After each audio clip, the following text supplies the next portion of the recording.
Men and women, friends on Instagram. In this live, I'm going to discuss a topic that I'm quite passionate about, and I think it's overlooked in the industry of coaches, men's work facilitators. And that's this topic of really the drama triangle, or the savior complex, or just having unclean energetics around being a coach. And it's really unconscious often. The way we see it play out is men being very inspired to become a coach because they went through some shit. They made it out the other side, and now they want to help others. And it's a really beautiful thing, right? It's really beautiful to say, wow, I made it through this mess. Now I'm going to help others. We've heard the saying, the mess becomes the message, right? And in some ways, that's certainly true. And putting content out there is great. You know, talking about what has helped you, me talking about what has helped me, right? This is great.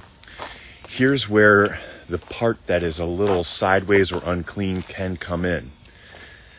When we are coming into a coaching relationship, a facilitator relationship, a teaching relationship, with the motivation and intention to help someone else avoid the suffering that we've experienced, we are bringing all of our past experience into that situation. We're not being neutral, right? And in our core certification program, where we help men create, fill, and confidently lead transformational men's groups, the first and second week are devoted to this topic, to helping men understand what it means to truly be neutral, so that you're not putting someone else into the limitations of victimhood with your own projections. If you're coming into a coaching relationship, into a facilitating relationship with these ideas of, I really want to help this person avoid this or escape this or not have to deal with this, right? If you're bringing that energy in, it's putting that on them energetically, right? What we want to be able to do this really clean, is we want to be able to embody the principle of the hollow bone, right? And this is really pure neutrality, where we aren't being influenced by our mind or spirit. And in our core certification program, we have an online community. This is where guys post questions in between our coaching calls. And yesterday, somebody asked a question, okay, it makes sense to delete the mind, right? To bypass your mental intelligence. But why the spirit? And I get that question because when I first learned about this concept, I didn't understand that. I thought we wanted to be connecting with our spirit more. And this comes down to personal belief. My belief is that we've had many lifetimes. And if you share that belief, then there is experience that crosses over from lifetime to lifetime. There's karma that comes along with your soul through all the different lifetimes until it's resolved or released or deleted. And so just like mental past experiences that could influence you, your spiritual past or future experiences could influence you. So when we are facilitating, we want to bypass our mental and spiritual intelligence.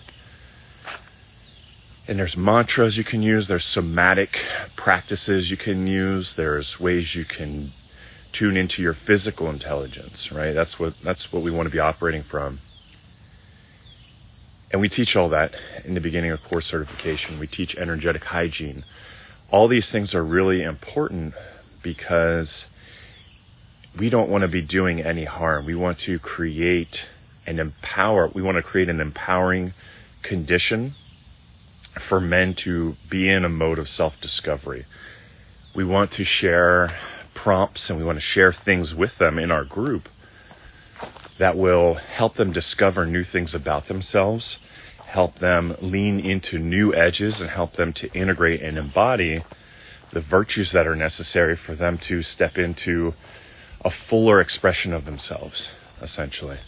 More freedom, more love. That's the goal in this work.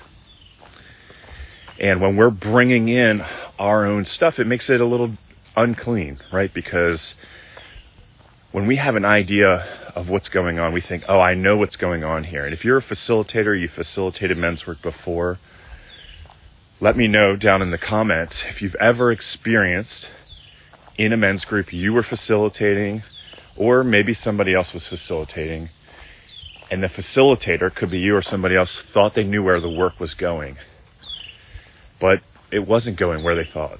And I'll own that. That's true for me. And I've had that happen many times over the last 10 years of facilitating, where I thought, okay, I see exactly where this is going. That's your mental, you're predicting the future based on your past. Or that's what I was doing in that situation. And so instead, we get to be in a place of curiosity as a facilitator. We get to be in a learning mode.